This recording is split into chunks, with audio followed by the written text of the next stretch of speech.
बोलिए राधा कृष्ण की जय। 11वां अध्याय। सिद्ध के द्वारा अपने पूर्व जन्म के वृत्तांत का वर्णन तथा गोलोक से उतरे हुए विशाल रथ पर आरूढ़ हो तथा उसका श्री कृष्ण लोक में गमन। श्री नारद जी कहते हैं, राजन, सिद्ध की ये बात सुनकर ब्राह्मणों को बड़ा विस्मय हुआ। गिरिराज के प्रभाव को जानकर उसने सिद्ध से पुनः प्रश्न किया। ब्राह्मण ने पूछा, महाभाग, इस समय तो तुम साक्षात दिव्य रूपधारी दिखाई देते हो, परंतु पूर्व जन्म में तुम कौन थे और तुमने कौन सा पाप किया था? सिद्ध ने कहा, पूर्व जन्म में मैं एक धनी वैश्य था। अत्यंत समृद्ध वैश्य बालक होने के कारण मुझे बचपन से ही जुआ खेलने की आदत पड़ गई थी। दूतों और जुआरियों की गोष्ठी में मैं सबसे चतुर समझा जाता था। आगे चलकर मैं वैश्य में आसक्त हो गया, कुपथ पर चलने और मदिरा के मद से उन्मत्त रहने लगा। ब्राह्मण, इसके कारण मुझे अपने माता पिता और पत्नी की ओर से बड़ी फटकार मिलने लगी। एक दिन मैंने माँ बाप को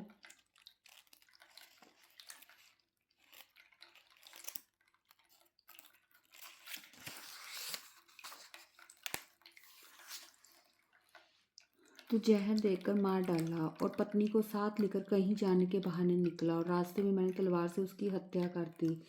इस तरह उन सबके धन को हत्या कर मैं उस वैश्य के साथ दक्षिण दिशा में चला गया। ये है मेरी दुष्टता का परिचय। दक्षिण जाकर मैं अत्यंत निर्दयता पूर्वक लूट पाट का काम करने लगा। एक दिन उस वैश्य को भी मैंने अंधेरे कुएं में डाल दिया। डाकू तो मैं हो ही गया था। मैंने फांसी लगाकर सैकड़ों मनुष्यों को मौत के घाट उतार दिया। विप्रवर, धन के लोभ से मैंने सैकड़ों ब्रह्महत्याएं की। क्षत्रिय हत्या, वैश्य हत्या और शूद्र हत्या की संख्या तो हजारों तक पहुंच गई होगी। एक दिन की बात है कि मैं मांस लाने के लिए निमित्त मृगों का वध करने के लिए वन में गया। वहां एक सर्प के ऊपर मेरा पैर पड़ गया और उसने मुझे डस लिया। फिर तो तत्काल मेरी मृत्यु हो गई और यमराज के भयंकर दूतों ने आकर मुझे दुष्ट और महापातकी को भयानक मुदगरों से पीट पीट कर बांधा और नरक में पहुंचा दिया। मुझे महादुष्ट मानकर कुंभी पाक में डाला गया। वहां एक मनवंतर तक रहना पड़ा।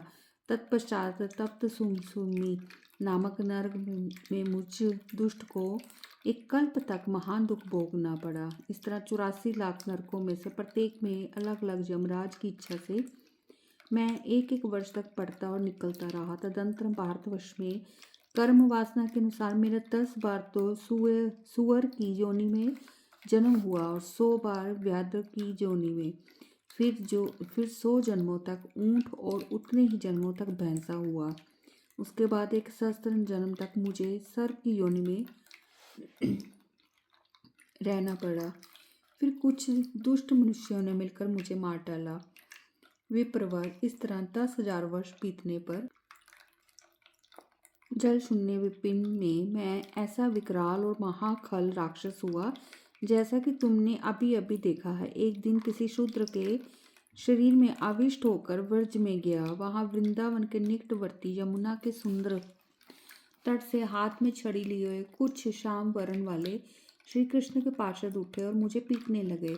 उनके द्वारा तिरस्कृत होकर मैं ब्रजभूमि से इधर भाग आया। तब से बहुत दिनों तक मैं भूखा रहा और तुम्हें खा जाने के लिए यहाँ आया। इतने में ही तुमने मुझे गिरिराज के पत्थर से मार दिया। मुने, मुझ पर साक्षात श्री कृष्ण की कृपा हो गई जिससे मेरा कल्याण हो गया। श्री नारद जी कहते, राजन, वह इस प्रकार ही कह रहा था कि गोलोक से एक विशाल रथ उतरा। वह सहस्त्रों सूर्यों के समान तेजस्वी था और उसमें 10,000 घोड़े जुते हुए थे। नरेश्वर, उससे हजारों पहियों के चलने की ध्वनि होती थी। लाखों पार्षद उसकी शोभा बढ़ा रहे थे। मंजीर और क्षुद्र घंटिकाओं के समूह से आच्छादित वह रथ अत्यंत मनोहर दिखाई देता था। ब्राह्मण के देखते देखते उस सिद्ध को लेने के लिए जब वह रथ आया तब ब्राह्मण और सिद्ध दोनों ने उस दिव्य रथ को नमस्कार किया। मिथिलेश्वर, तदंतर वह सिद्ध उस रथ पर आरूढ़ हो दिक्मंडलों को प्रकाशित करता हुआ प्रातःपर श्री कृष्ण लोक में पहुंच गया, जो निकुंज लीला के कारण ललित एवं परम मनोहर है। मैथिलवैग ब्राह्मण भी गोवर्धन का प्रभाव जान गया था, इसलिए वहां से लौटकर समस्त गिरिराजों के देवता गोवर्धन गिरि पर आया और उसकी परिक्रमा एवं उसे प्रणाम करके अपने घर को गया।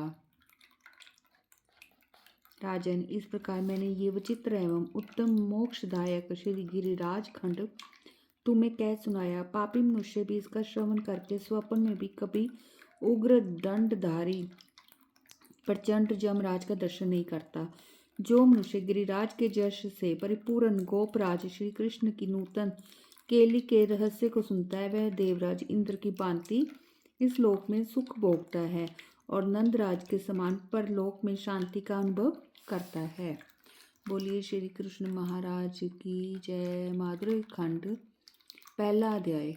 श्रुति रूपा गोपियों का वृत्तांत, उनका श्री कृष्ण और दुर्वासा मुनि की बातों में संशय तथा श्री कृष्ण द्वारा उसका निराकरण।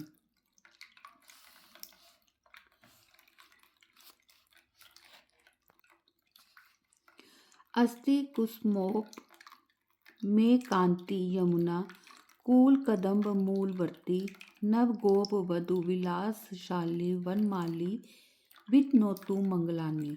जिनकी अंग कांति को अलसी के फूल की उपमा दी जाती है, जो यमुना कुलवर्ती कदम्ब वृक्ष के मूल भाग में विद्यमान है तथा नूतन गोपांगनाओं के साथ लीला विलास करते हुए अत्यंत शोभा पा रहे हैं, वे वनमाली श्री कृष्ण मंगल का विस्तार करें। परिकरी कृतपीत पटम हरि शिखी किरीट नति कृत कंदरम लकुट वेणुकरम चल कुंडलम पटुत्रम नटवेशधरम भजे। जिन्होंने पीताम्बर की फेंट बांध रखी है, जिनके मस्तक पर मोर पंख का मुकुट सुशोभित है और गर्दन एक ओर झुकी हुई है, जो लकुटी और वंशी हाथ में लिए हुए हैं और जिनके कानों में चंचल कुंडल जलमला रहे हैं, उन परम पटु नट वेशधारी श्री कृष्ण का मैं भजन ध्यान करता हूँ। बहुलाश्व ने पूछा, मुने, श्रुति रूपा आदि गोपियों ने जो पूर्व परतरवर के अनुसार पहले ही व्रज में प्रकट हो चुकी थी, किस प्रकार श्री कृष्णचंद्र का साहचर्य पाकर अपना मनोरथ पूर्ण किया था। महाबुद्धे गोपाल श्री कृष्णचंद्र का चरित्र परम अद्भुत है, इसे कहिए, क्योंकि आप परापर वेताओं में सबसे श्रेष्ठ हैं। श्री नारद जी ने कहा, विदेराज, श्रुति रूपा जो गोपियां थी, वे शेषशायी भगवान विष्णु के पूर्व कथित वर से व्रजवासी गोपों के उत्तम कुल में उत्पन्न हुई। उन सब ने वृंदावन में परम कमनीय नंद नंदन का दर्शन करके उन्हें वर रूप में पाने की इच्छा से वृंदावनेश्वरी वृंदा देवी की समाराधना की। वृंदा के दिए हुए वर से भक्त वत्सल भगवान श्री हरि उनके ऊपर शीघ्र प्रसन्न हो गए और प्रतिदिन उनके घरों में रास क्रीड़ा के लिए जाने लगे। नरेश्वर, एक दिन रात में 2 पहर बीत जाने पर भगवान श्री कृष्ण रास के लिए उनके घर गए।